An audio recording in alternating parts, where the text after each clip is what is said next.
Hey everyone, it's Justin. Thank you for watching and welcome to my house. That's Justin's house. In this video, I want to talk to you about software success goals and software success activities that's new to ServiceNow's Tokyo release for software asset management.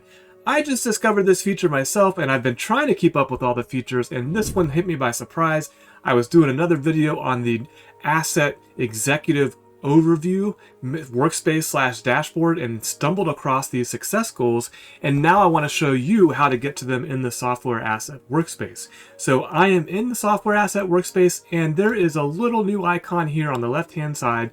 It's basically a circle with a heartbeat in it, or the cardiogram type of thing, and it's called Success Portal. There's a second way to get to these in addition to the executive overview dashboard, but let's start with the Success Portal and take a look at what that offers us. So we've got a lot of nice graphics, charts, and interactive things we can go and look at. Open success goals here on the left hand side. We'll just walk through all these. I've got projected success savings by status, whether it's draft, in progress, or something else. Past and upcoming success goals right there above my head. So stuff that was before today, stuff that has no date associated with it. If I keep scrolling down, I've got projected savings by category. So in the software asset space, when we're kind of trying to reduce spend, we have things like you can see here on the right hand side: overlapping software, reduction of licenses, maybe a reduction in headcount, vendor contract negotiation, getting new pricing or new favorable terms, process improvement, that's always a way to achieve savings, and new publisher onboarding, maybe we're onboarding a new app. Here you can see in the middle, completed success savings. So this is what we actually found through process improvement, overlapping software, negotiations, and reduction in licensing. And of course, our completed success goals. And if you scroll down to the very bottom, we can see the activities that are associated with a particular success goal that's in progress. So we've got here this one to improve vendor audit defense process. And as part of that goal, we want to complete some activities, reduce time and effort on vendor audit defense process, and improve vendor audit defense process. So that's kind of redundant, but you get the idea. In order to achieve a goal, you might have several tasks or achievements or activities that you need to complete in order to achieve that goal.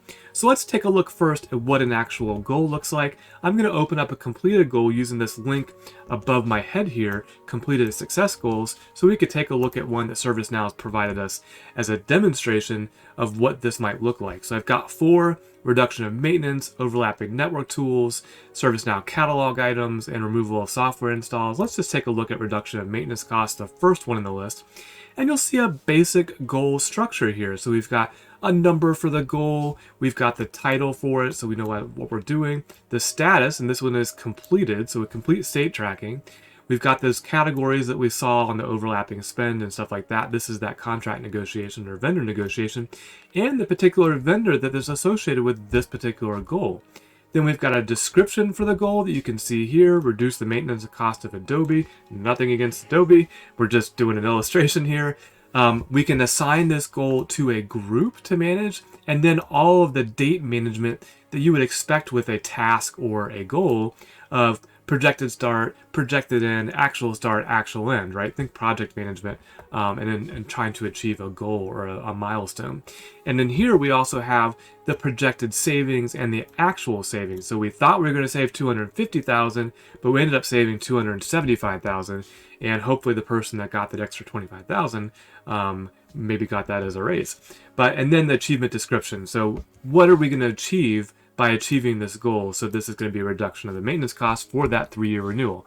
It's fairly straightforward. And then we can see here at the top, we've got another list showing the success activities that make up that goal. So here they are: that reclaim unused Adobe licenses and reduce the overall subscriptions consumed.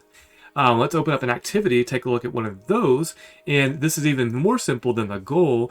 We've got the goal that it's associated with here on the right hand side, a state, which we can actually hit the drop down now because it's not completed. So there's your states: pending, open, work in progress, complete, and skipped. An assignment group to associate with the goal, short description, and any notes or work notes, right? And always remember, under the covers, this is ServiceNow. So that means you've got notifications, you've got workflows, approvals that you can attach to all this stuff. It's not there out of the box, but you could go configure it because that's how ServiceNow and the platform works. So those are activities that roll up to a goal, and once you complete all the activities, hopefully you've accomplished your goal.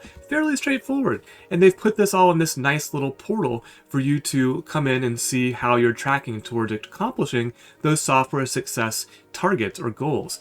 I'll show you a couple other things here before we wrap the video. Create success activity and create goals. So if you wanted to start from scratch because you didn't have a nice demo environment like Justin has, you can go ahead and create your goals directly from that dashboard. That's one of the places you can do it. And now all the fields are open. I can choose the categories, and of course you can configure these categories at ServiceNow, so we can go in and change what those are, add all the details associated with that, and then we could save that and be on our way. Same thing with the activity. I'll click on it here real quick, create success activity.